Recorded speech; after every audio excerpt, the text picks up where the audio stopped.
Hello, this is Bad Vibes. Today's video are on those creepy and scary Craigslist meetings. Be careful who you meet online. If you enjoy my narrations, please hit that like button and make sure to hit that subscribe button as well. So sit back, relax, and enjoy.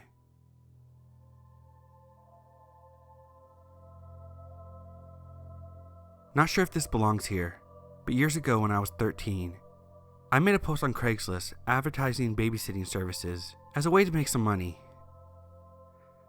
The morning after I made this post, I got a phone call from a man supposedly interested in hiring. As soon as I heard his voice, I got an anxious feeling.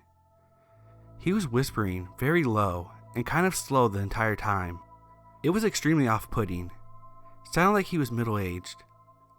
So we exchanged hellos, and he says he was calling and asking about how much I charged. He asked my name, which he would repeat over and over again throughout the conversation, just to add the strangeness. He also asked me my age and other details. So anyways, he says he has a young son for whom he needs a babysitter. Then he begins to ask me about my experience, and then strangely diving into overly lengthy descriptions of his own life. I don't remember in details of this conversation, but I do remember one thing he asked me extremely clearly. Now, James, my son, sometimes he likes to touch himself. That wouldn't bother you, would it? In his creepy, slow and low voice. I just remember being filled with anxiety and wanting to hang up immediately. It was just sort of beyond too much information. His voice and tone really made it a lot worse. He sounded serious, but at this point I was partly convinced that this was some sort of prank, and I was almost certain he didn't have a kid. I had no idea how to respond to that, even though it was just on the phone. Me being stupid and, at this point, a petrified 13-year-old kid, I just responded with, "No." And I'm sure he realized how nervous I sounded, because he just kind of gave a low little chuckle and continued on.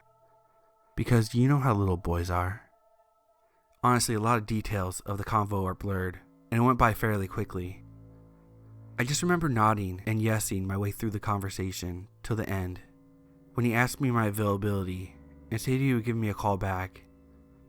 He ended the call with, "Okay, thanks James," with a little chuckle and hung up. Can't remember whether he gave me his information or not, but I'm pretty sure he did not call back. I do remember jumping onto my computer and taking down my ad as soon as the convo ended. I felt like complete crap after the phone call and wondered whether this was a normal discussion for an adult to try to have with a potential child babysitter. I mean, it's not right. Definitely glad I never met this dude. Terrible, terrible vibes just through the phone.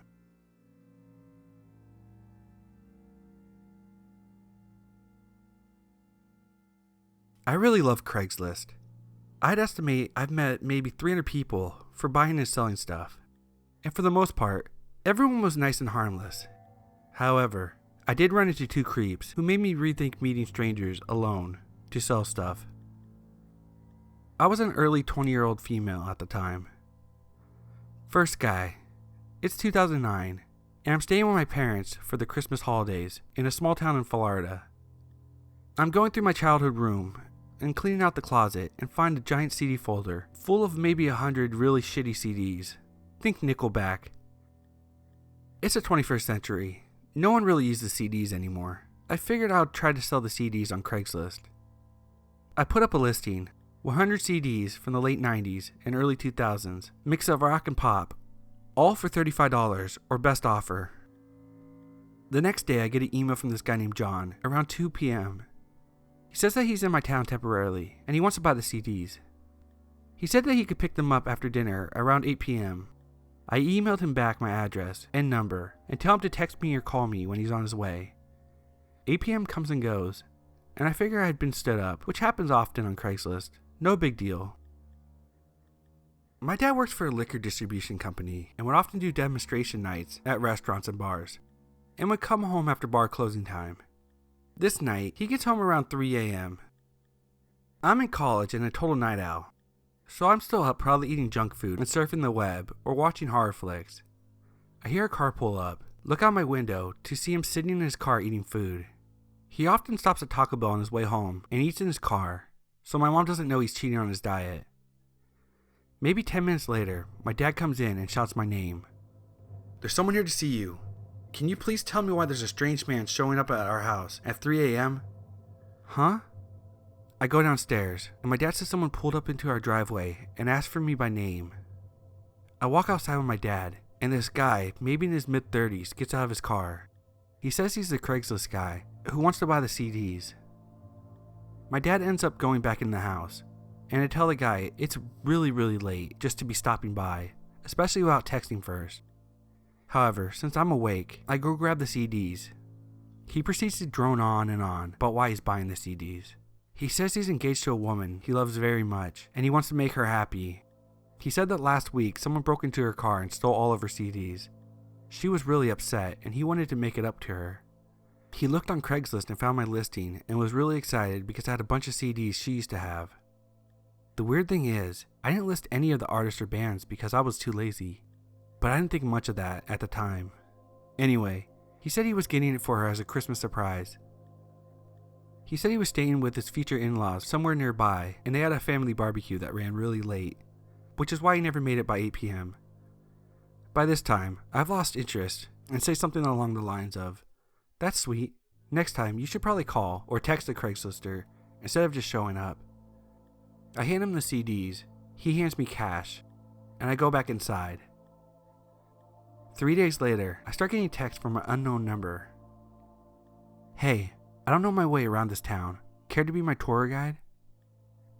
I could really use a massage. Where can I get a massage in this town? You're Asian. Do you do a massage?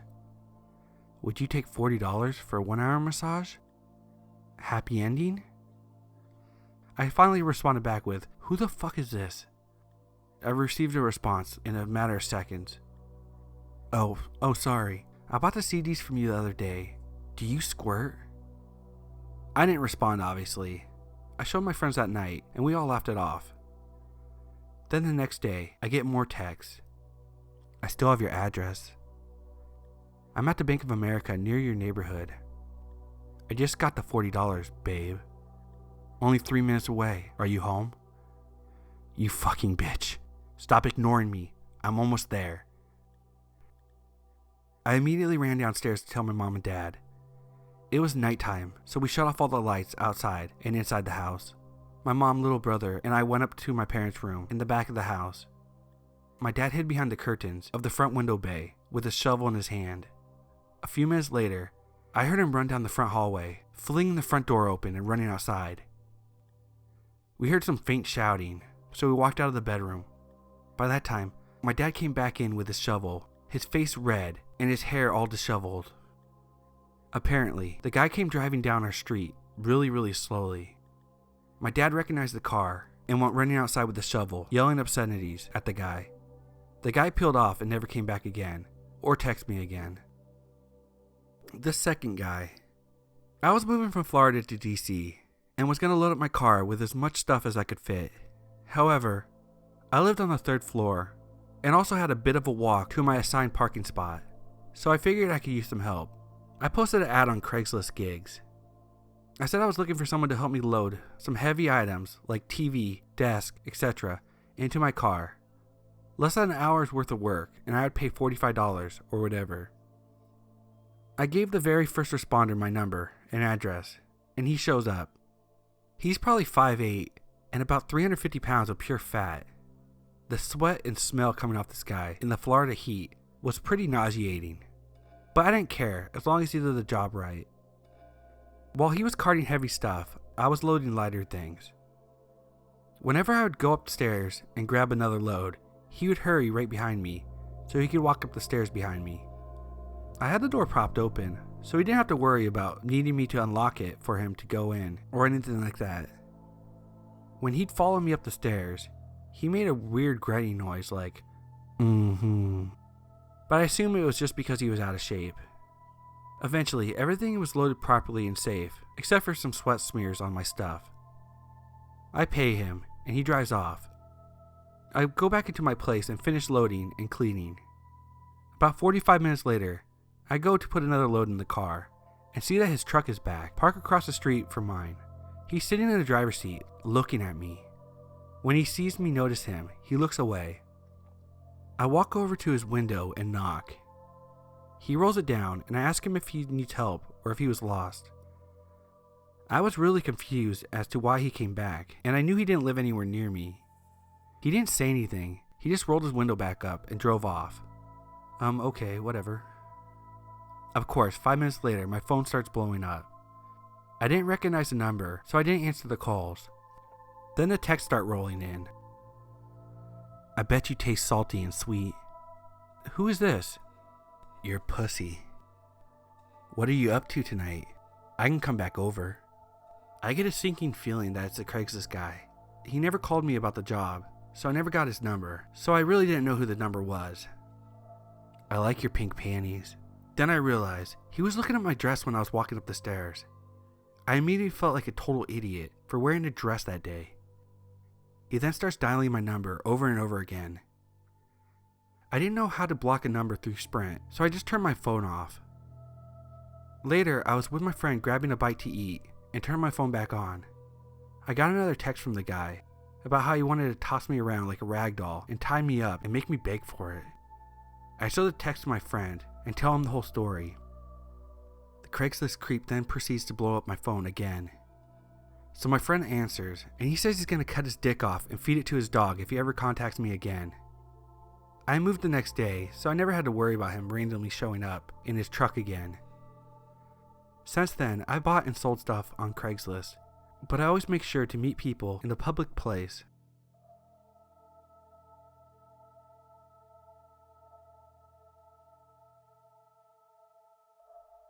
This happened last year, around this season. While I was broke and struggling to make ends meet, I just moved out and didn't want to resort to going back to my parents. Anyways, I was desperate and looking on Craigslist for caregiver/housekeeping gigs, just to make quick cash while I was looking for a full-time position. After responding to several, I got a bite back from a man who had advertised as a disabled man who needed help with his morning and evening routines, since he had a bad back. As a past caregiver, I thought nothing of his request to help bathing and dressing him, since I knew it could be difficult for some. After chatting on the phone and coming to the conclusion that he was a nice and normal guy, I proceeded to head over to his townhouse late one night to help him with his night routine. He lived a bit out of the way for me, but I was desperate and didn't mind. He even said I could spend the night since he needed me in the morning anyway. Once I got there, he was a decent looking man in his late 30s or early 40s with a cane. He paid me $200 up front for the expected nighttime and morning routine. He explained that he was ex-military and had back surgery recently. Things started to get weird once he offered me some wine and mentioned how cute he thought I was. I should have seen this as a big red flag, but again, I was super poor and I didn't want to cheat him, so I gave him the benefit of the doubt. He led me to his bedroom, where he got undressed for his evening shower. I was horrified since I saw he already had a giant erection, and he wanted me to lather him up. He asked if I wanted to take my clothes off, and I declined, and he responded respectfully. However, he did touch my butt when I bent over to pick up something for him. I should have ran out right there, but I was kind of waiting for the right moment. After quickly giving him the most unsexy shower in the most platonic way I could, he got out and said he was heading for bed, but he didn't want to wear any clothes. The guest room where I stayed was right next to his, and though I was tired, I was still pretty on edge. My gut instinct was telling me to get the hell out of there. The issue was, we were on the 3rd-story townhouse, and we were on the top floor, and he installed baby gates on each floor so that his cat wouldn't run away. Also, he had turned off all the lights in the lower floors, and it was pitch black. In order for me to get out, I'd have to pass his room. I quietly arranged my stuff in my purse while I heard his TV blaring. And to my horror, I saw him walking swiftly to his bathroom without his cane. I realized then he wasn't as disabled as he told me, since he previously put on an act as if he couldn't walk without it. He was also still hard and was holding a giant bottle of lotion with him. As quickly and quietly as I could, I fled and ran like hell out of the room while he was in the bathroom. I jumped like an Olympic sprinter over the cat gates down the stairs. I threw open the front door and ran to my car. I heard his house alarm go off. I got into my car as fast as lightning, heart beating like crazy. I immediately got phone calls from his number, and every car that trailed me had me terrified until I got out of there. Finally, after a 2-hour drive, I was back at my place and grateful I was out of there. Who knows what would have happened if I stayed overnight, but I definitely did not want to stay to find out.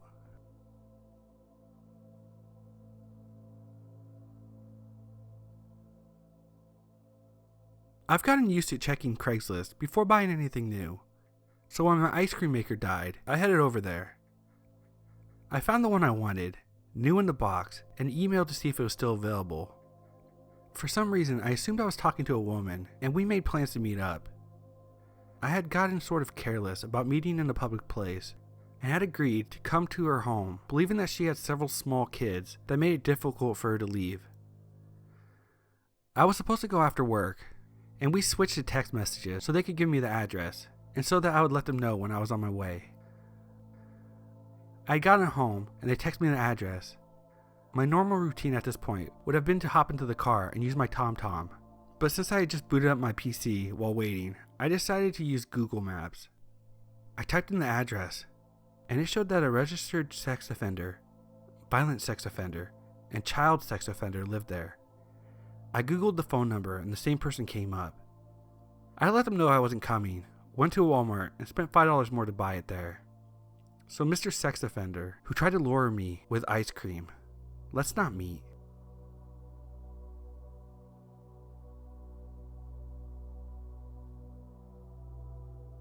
My roommate V was always at her boyfriend's place, so I was living essentially alone in a 2-bedroom apartment with my friend, Esme, who was crashing with me while she was looking for her own place. She found a place online that was nearby, renting a master bedroom with an attached bathroom. The ad said female only, for way cheap. We checked out the Google Street View on my laptop, and it looked like a cute little beach house. She then rode her bike over there to check it out.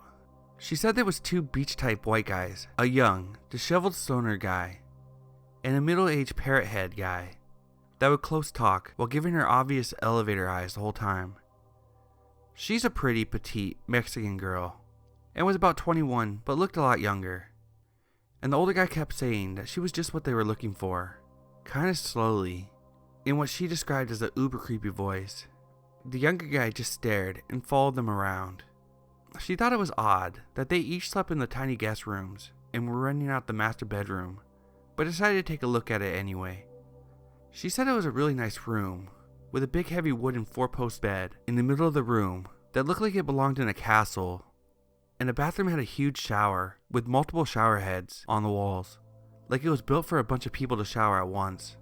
She didn't really like being back in the bedroom with the 2 guys looming over her, so she said it was kind of stuffy, and she wanted to make sure that her unlocked bike was still in the front yard. She all but ran to the front yard, and once she was outside with bystanders, she felt much better. So she's standing in the front yard with the older guy, and he's explaining that she can move in right away, but the bed has to stay exactly where it is. It comes to the room and is bolted to the floor, so it can't be moved. They have special sheets for it and everything, and she can bring her stuff, but she can never move the bed. Also, she can have friends over, but only if they're young women, no men, and they can have sleepovers, but also need to sleep in the bed. They explain that the hardwood floors are just too uncomfortable, and the couches in the living room are suede, so no one can sleep on them. All these reasons why the big pile of girls need to sleep in one bed. She is completely creeped out by the guy, and texts me to come over. I ride my bike over, and as I'm pulling up, she's leaving.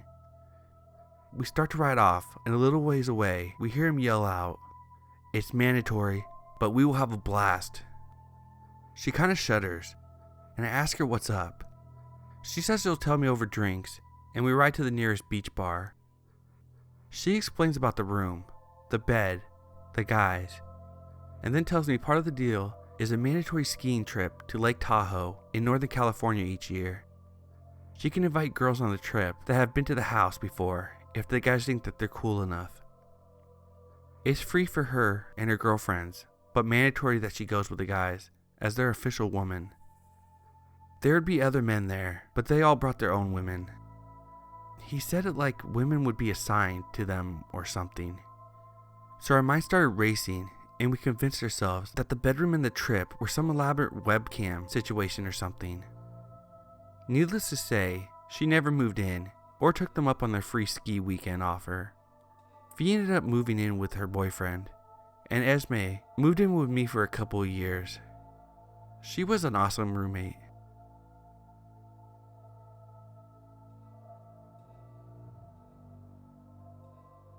I was about to start my freshman year in high school, and unlike 97% of the kids in my middle school, I went to a school based off technology, and instead of books and paper, we used computers.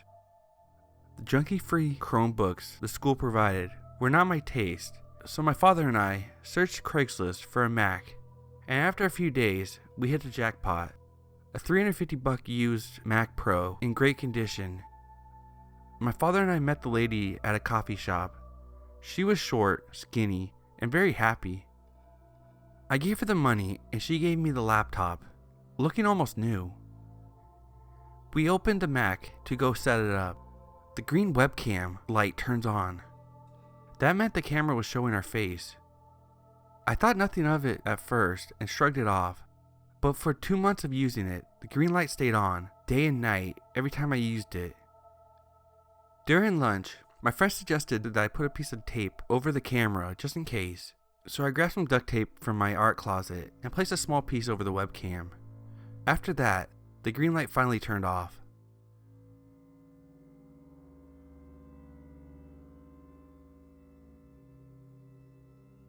This next story is from a podcaster, Freak Nation. I put their link in the description, next to their story link. My wife and I were looking for a used car on Craigslist and found one that we were really interested in. We contacted the seller and told him that we can meet him up in a very public mall in an hour.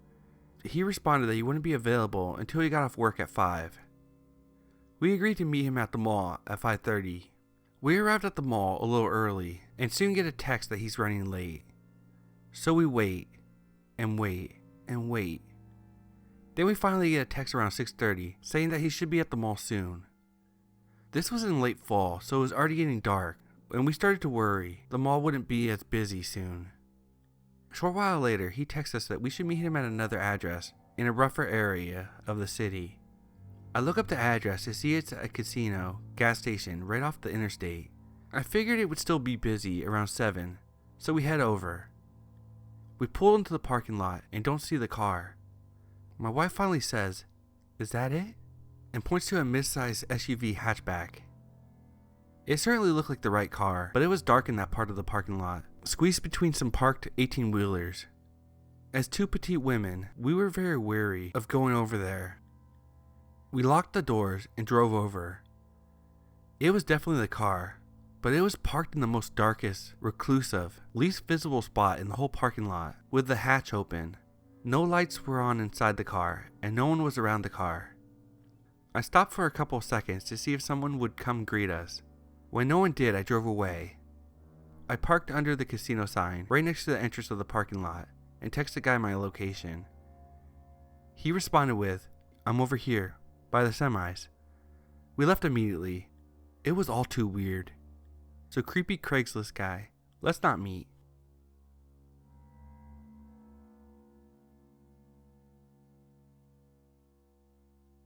Hi, my name is Tom. I live in the St. Louis area, and this is a horror story about something that happened to me that almost fucked up my life forever. When I was 21 years old, I broke up with my first serious girlfriend, who I had been together with for 8 months. And needless to say, I was devastated. I fell into a deep depression and began abusing painkillers and Xanax really heavily, and I began looking for any chick I could find to rebound with. I ended up looking on a personal section on Craigslist and found an ad for a girl named Stephanie.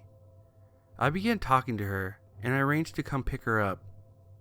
We had intercourse that night and decided to make it a regular thing.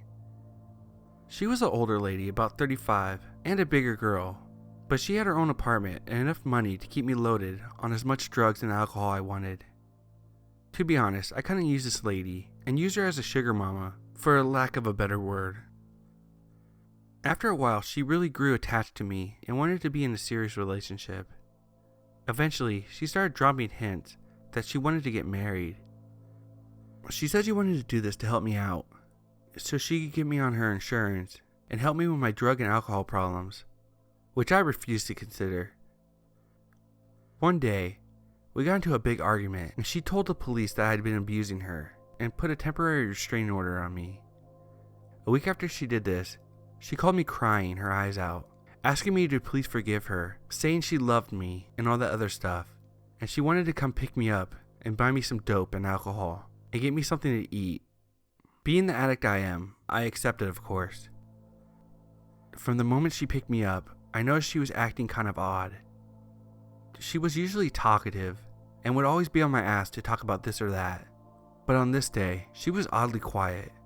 When we got back to her apartment, after I walked in, she immediately pushed me on the couch and pulled down my pants and started giving me head.